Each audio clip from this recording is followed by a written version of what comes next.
So hello everyone. Today we will be solving an interesting problem from JEE Advanced 2023, which you can see right here. But मेरा pen कहाँ चला गया? कुछ हो गया. Which you can see right here.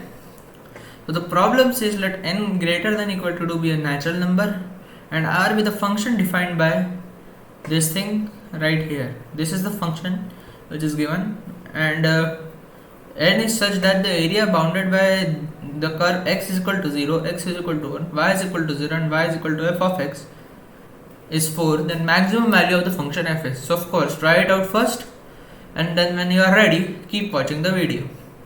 So I hope you have tried it out. So let's move into the solution.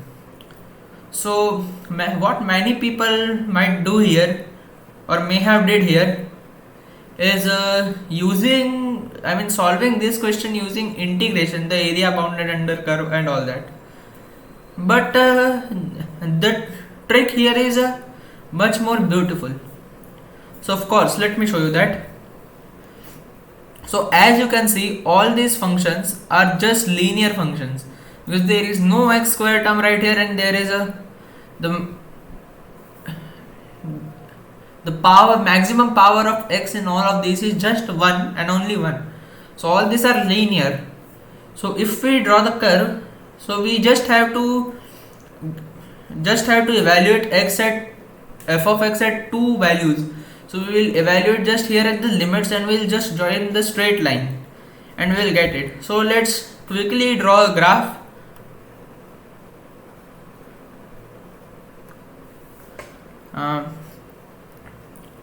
So 0 to 1 it is given, so it is 0 here and it is 1. So of course first limit is at 1 by 2n. First piecewise function is defined, first definition change is at 1 by 2n. So let's quickly evaluate it till 1 by 2n. So first we will evaluate at 0. So at 0, let me make it a little bit thinner. I think now it's okay. So at 0, its value is so we will, if we evaluate, if we put n 0, then this thing will get cancelled out, this thing will get cancelled out, and we will just have n, right? And if we evaluate this at 1 by 2n, then we will have n times 1 minus 2n into 1 by 2n. Just hide this, okay. So 2n cancel, this is 1 minus 1, 1 minus 1 cancel, this whole shit becomes 0, and that is just n for you. So f of 1 by 2n is n. So let me plug in n somewhere right here, and of course this is the straight line. Of course this is the straight line, but wait a minute, nah man, this is 0. Okay, sorry, 1 by 2 at 1 by 2n that is 0 because n times 0 is of course 0, and at 0 it is n, my bad. So of course this point does not make any sense, so let me fix it, of course.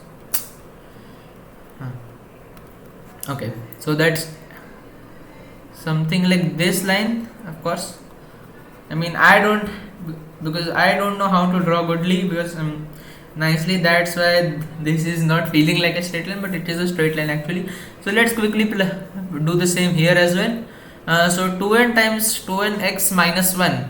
So let's quickly plug in 2n. So 2n times 1 by 2n is of course just 1 because that both are reciprocals of each other, and 1 minus 1 is just 0. So it will be here only at 2n, and of course we can do this by that way also because we are given greater than equal to right here. So the value of 1 by 2n here must be similar, right? So we can skip that evaluation also, but let me just show it you for better understanding. So now let's evaluate it 3 by 4n. Let me make 3 by 4n somewhere right here. Let me make this 1 by n and then let me make this one. Okay. So to evaluate at 3 by 4n we will do something similar. 2n into 3 by 4n. 2n. This okay. 2n into 3 by 4n. If we cancel this out, this is just 3 by 2, and 3 by 2 minus 1 is we have get minus 1, so that is just 1 by 2. So we are just to multiply 2n with 1 by 2, so that will come out to be n. So n is right here. Let me make a dotted line here. So n is right here, somewhere right here, perfect.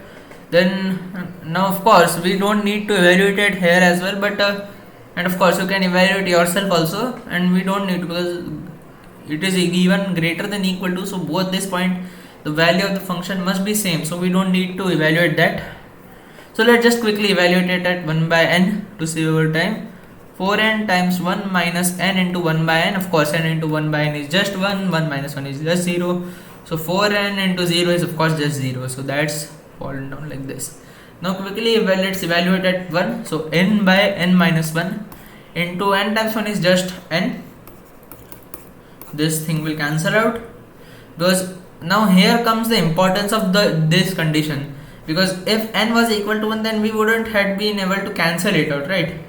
So this question would have not made any sense. So that's why they have used n greater than equal to 2, and I think natural number, the specificity of natural number could have been avoided here as well. But I think it could have been any real number greater than 1, I think. Yeah, I think I am right. But anyways, that doesn't matter. So of course the value of it at 1 is just n. Now what area we need to evaluate? We need to evaluate x is equal to 0. Now x is equal to 0 is just y-axis, because there is a simple trick for this. At y-axis the value of y will be non-zero, because it y-axis, right? So x is of course 0 right there. So this is x is equal to 0 or just y-axis, y is equal to 0 is just x-axis, and x is equal to 1 is this line right here, something like this straight going line, and this curve y is equal to fx is this zigzag sort of structure we have made. So let me highlight you the area we need to calculate by different color, this and this right here. Perfect. So to calculate this, now that's pretty simple. Now we can just,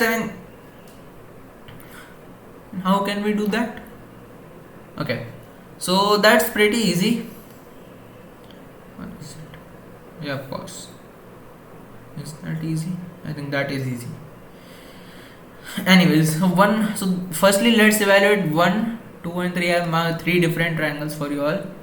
So we'll evaluate the area of all these 3 triangles separately and add it up. So 1 by 2n times n is just 1 by 2, and of course we have to multiply 1 by 2 as well, so that's just 1 by 4. Well, wait a minute, I think I did some mistake, I guess. Okay, area is given to us and we need to calculate what is the maximum value of function f. So we basically need to calculate n, because as you can see right here, n is the maximum value of the function. Okay, so area is given to us. Oh, so now that makes the question I think much easier. Well, of course, the height is same for all, so let me just cut this off, because that's absolutely wrong. So height is, so the area of the triangle will be 1 by 2 times n times base of 1 plus 1 by 2 times n, which is height, times base of 2 plus 1 by 2 times n times base of 3, right? So we can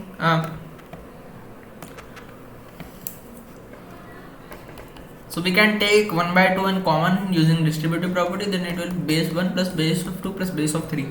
Now this length, if you observe carefully, base of 1 is this length right here, base of 2 is this length, base of 3 is this length, so that's all together just 1, right? So the area which is given to be 4, it's just 1 by 2 times n, so n is just equal to 8, and that's your problem.